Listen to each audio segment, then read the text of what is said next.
We are talking doors tonight, and I just wanted to show this headlamp. Picked it up. It is a Milwaukee headlamp. It's rechargeable with the USB. It's got about 4 settings. 4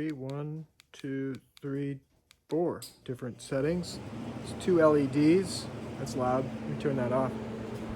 Remind me to turn that back on though, because I hate coming in here and it's cold when I forget to turn that off. So headlamp's great. It's adjustable, and I've started using it a couple of nights. Just helps. I mean, we have quite a bit of light in here, but this really, just getting up close to stuff that's a little bit more precision, it's been helpful. So I'm going to show you some things on the door. All right, so I've completed one. So this is now drilled and tapped, identical to the one that was made in 1949. And what I don't know is if this has been hardened. I've asked a few people and they said you don't need to harden it, but I've tapped this, it's mild steel. Because it is holding the door, do I need to harden it? That's a question that I will ask a few more people until I'm confident that I know the answer to that. And if you know or have an idea, let me know in the comments. And so I thought I would just go through the process of making one of these, because I've already finished making one, and happy with the way that it's worked out. Made a few kind of mistakes just in terms of because they're triangles, they're hard to get in the vise properly, and so what I've done is made one template that I know is exactly what I want, and pilot holes drilled, 1/8 pilot holes, and then I use that to make the other ones, and I find that that's the way to keep the holes perfectly centered and make that next one. So I'll go through how I'm doing that. And so the first is to essentially, I've got the angle from the last cut that I got from the template. It's not a specific angle. I just used the angle that they had. It's definitely not 45. I could actually look and find out what that angle is, but what I do here is sand down. We're gonna get this piece nice and square and flat. I've got the vacuum rigged up, and I got a remote control. So the vacuum is actually located on the other side of the shop, and then that turns on the vacuum. Got the vacuum hooked up into the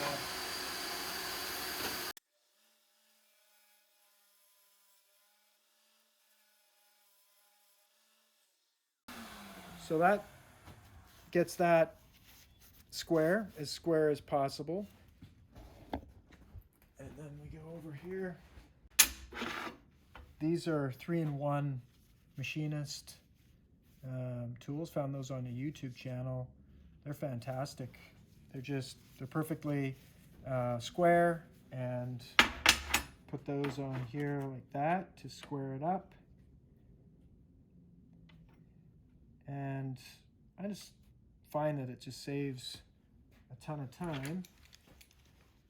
And we get the clamp in here.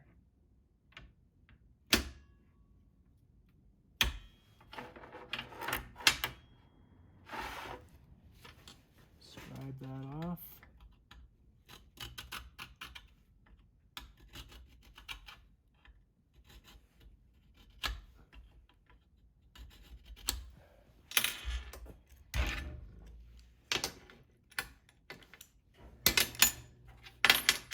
This was one of the mistakes over here, so I wrote on it template. Now we've got our bit made.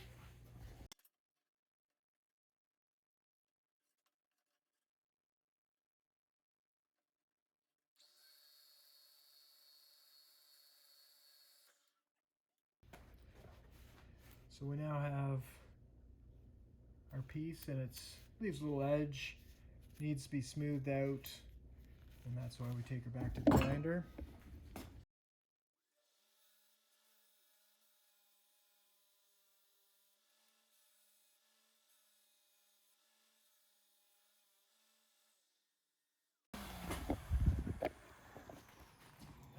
Might have to go back and take a little off. I leave just a little bit on it from the template.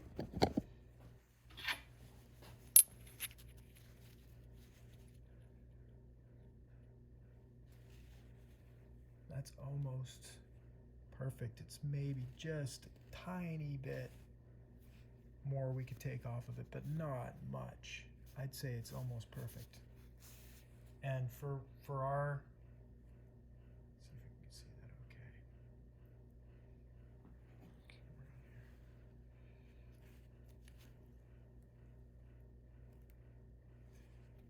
Yeah. So what I'm going to do now is I've got one other one.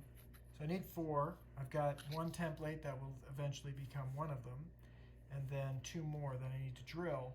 And in order to get these, what I've done, and trying this before when I was making some other plates, I get these as perfect as I can, and then I wrap them in tape, and then drill through the tape to keep them in place. And then I put drill bits, which I'll show you, just to keep it in place. I've used a vise before, and I find that the vise can slip. And if you slip it when you're making these pilot holes, it's not great. And also I've used the punch, and the punch is not, on these small holes, the punch I found is just, because it's thin, it can go, if it wobbles even a little bit, it's not perfectly on. So this is what I found to work kind of the best. So I'll just take this down a bit more.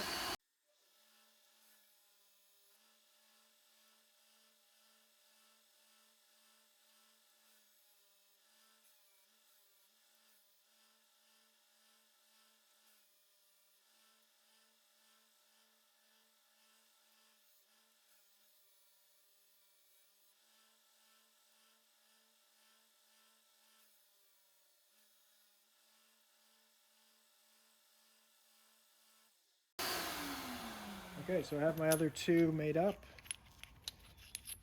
and I'm going to get it in, get tape around it.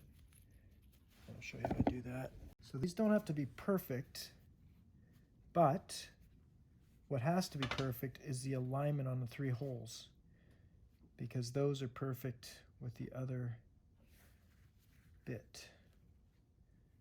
So I know that if once I get them into the tape, they will be snug and exactly where I need them to be.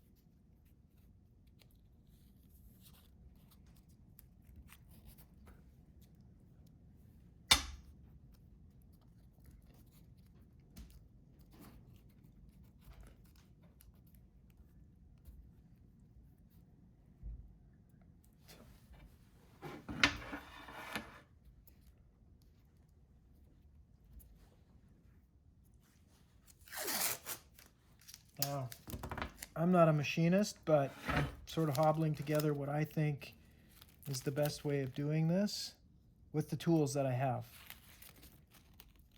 So if you think there's a better way, I'd love to know what it is.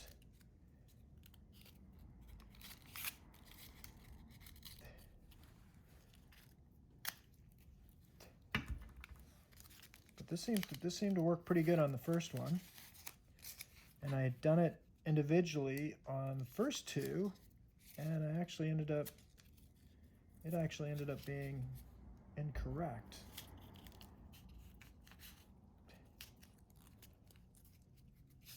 So what I found is that this held it into place quite well when I was drilling it.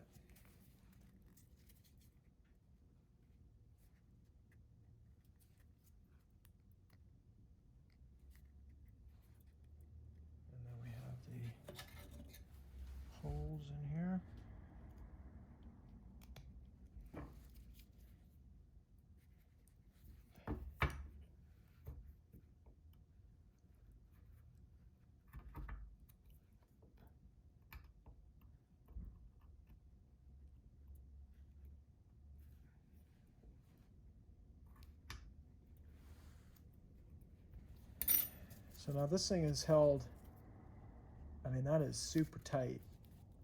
I'm gonna put it in the vise, but now in the vise, it's gonna hold really, really well. And I've got the holes for the pilot. And what I did as well on the other one is when I drilled these with the 1/8 bit, I put a 1/8 bit into each one just to hold it in there, hold it in place as kind of a pin, and it worked really nicely. We got it in the vise. Bit of cutting grease. This stuff works great.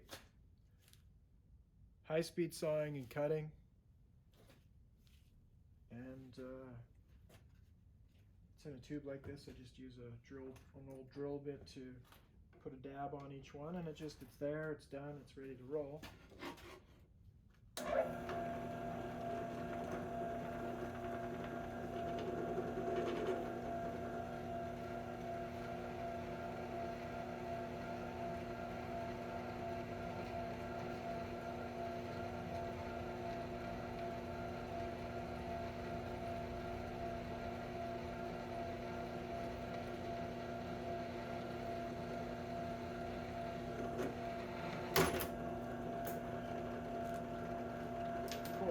Broke a bit.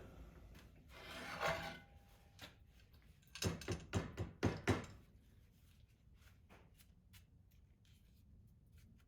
have to get that one out.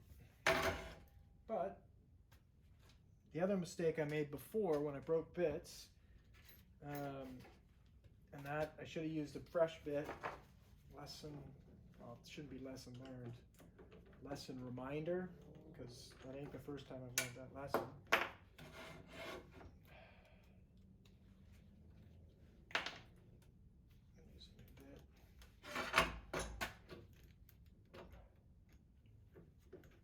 I've learned the bits that I've used. These are Princess Auto bits, and they're cheap, so they should be used sparingly. I'm not going to pull that one out yet. That one will likely come out, but I'm going to leave it in place, cut the other ones, drill the other ones, and then I'll take it apart and I'll drill try and get that other one out.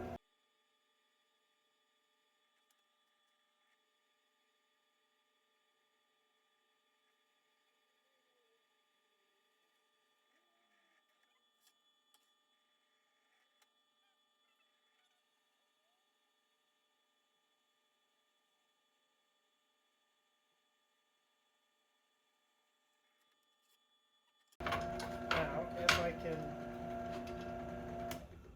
there's a chance I can fish that other bit out of there. I will try first. It's looking good. Goes right through. Looking good. And so now I've got to try and get that bit out. So we'll cut this open. Nice, and it gave us that one's gonna be, let's zoom on this.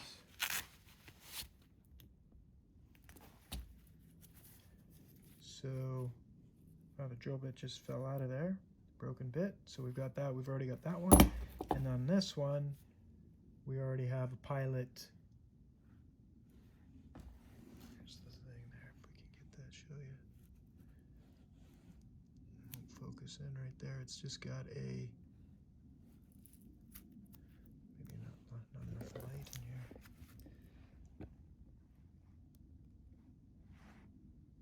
An iPhone. And there you go. It's got a bit of a pilot, so we'll know exactly where that is. We can make that last one and just clean up the hole where the bit broke. So we'll just nip those right now and go on to the next step. So I'm going to finish that up, be back. All right, so those worked out just so much better. It's like in terms of just getting these drilled, I learned I had to make, I think I made, let's see, 6 to make 4, because I made a mistake on, actually I made a mistake on 3 others when I was making these. Just some learning, just to get the perfect alignment on these holes to match to this here. I just want it as perfect as possible so that there's not a lot of play. There's a little bit of play because these holes here are just slightly bigger than the 5/16, so there's a bit of play there, but I wanted them almost as close as possible. Just prevents issues from down the track. So now this one's already been drilled with the pilot hole for the bit in terms of the tap. So we have the proper bit, and we're using a now tap. I'm going to go over and show you how I do the tapping, because I learned that pretty cool method. I've tapped a few things recently and just sort of freewheeling it with a hand drill for like the drawers that I built, and I did a couple of casters. And what I found is that I kind of you know, even if when it's off by those things were not precision things, but it just, in order of doing it right. All right, so we're going to, what I learned on getting a perfectly straight tap. This is a high-speed steel tap. So I bought this from Fastenal, which is our tool supplier, and you need to have a business account and all this good stuff to get there. So you get really great prices and high quality. Like, this is a very high quality bit. It's not from Canadian Tire or Princess Auto. It's going to do, it's going to make a good cut, and it'll last a long time because it's got an HS on it. That's what I learned about taps and dies. When you've got an HS, that's for high speed steel, HS or HSS, and this is a 5/16 24 thread. I'll show you another piece.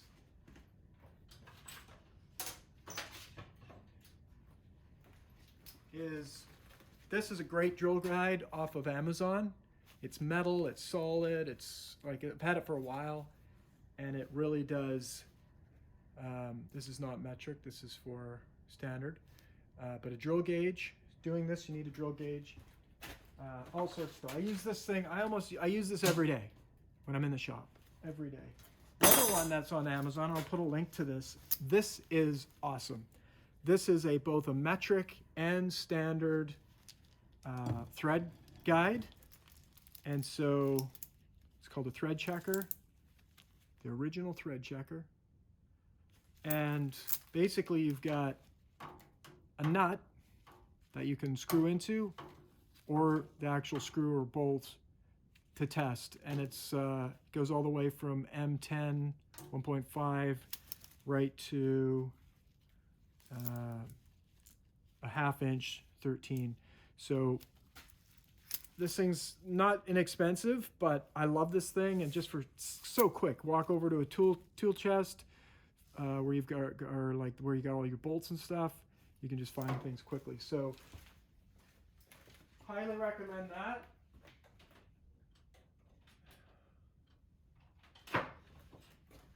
So what we're doing here is I also got a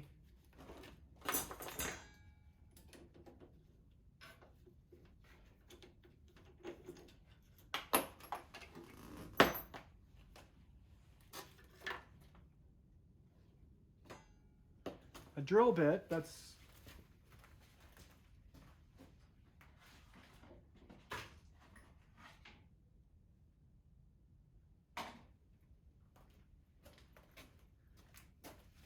again, when I'm doing these more precision, I've got a high-end drill bit, just the exact drill bit I need for the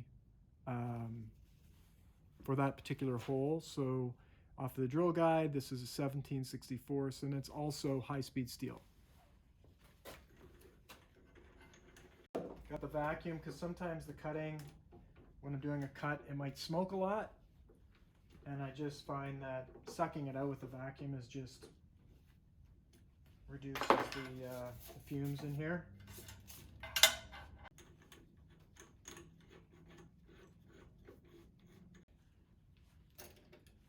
Put a bit of tapping oil. This is Magic Tap, and it works great. And it actually smells nice too. Bring this down. So that's perfectly straight in there.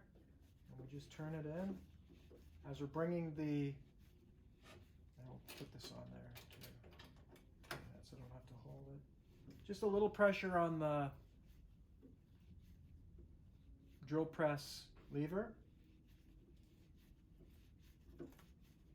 And just doing it by hand until it gets where I know I'm in good. Loosen off the bit. And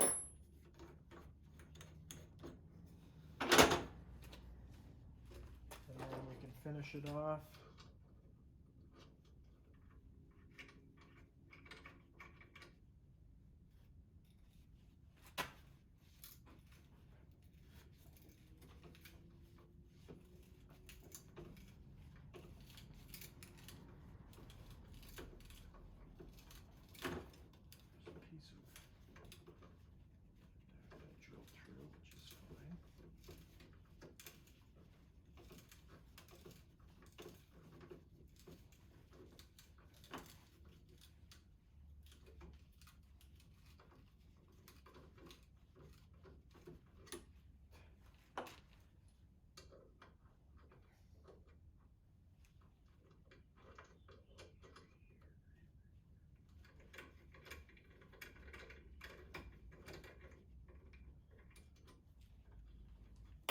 I did notice that the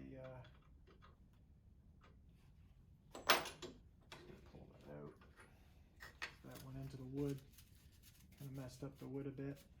So we'll flip that over. That's just to keep it nice and level and keep it up into the vise. So that is now tapped. Takes a bit of time, but for me, I've tapped holes where, I'm just going to take that and nip this off with the sander.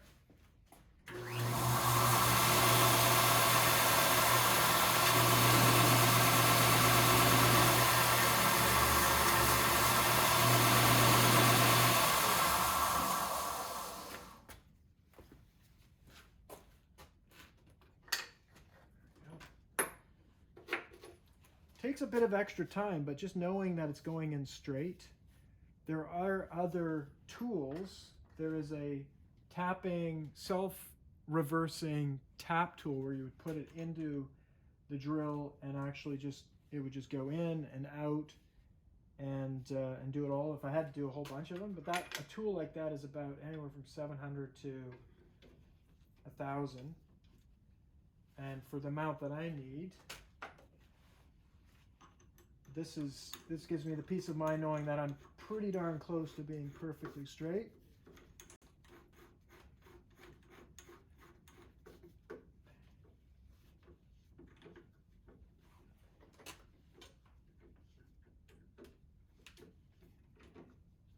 And I have to do 12 holes, and so it'll take me a bit of time. But that's the process I'm using right now. Hopefully you enjoyed seeing how that works. So there's the tap in there, and I'm down, and we'll keep doing it.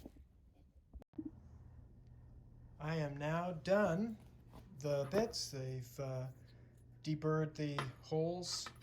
So we've got 4 for the 2 doors now, upper and lower hinges, and that's complete. Still a question mark on do I need to get them hardened? I have to find out about that. But this, we can move on at least to getting them into, I'm going to work on the driver's door next, get them in there. I'll likely sand these down once eventually everything comes apart, but before I weld them back in, I'll sand them down and paint them with some Por 15, which is a good solid rust prohibitor. So thanks for watching. This has been fun. Another step complete in this journey. If you have any comments, leave them down below, or questions. If you're working on a 49, I'd love to know you're out there, and we can compare notes. But these are the door triangles. I found very little information on these suckers online, and so hopefully that's helpful to somebody. Make sure you subscribe. Join us on this journey of building this hot rod 1949 Ford pickup, and we'll see you later.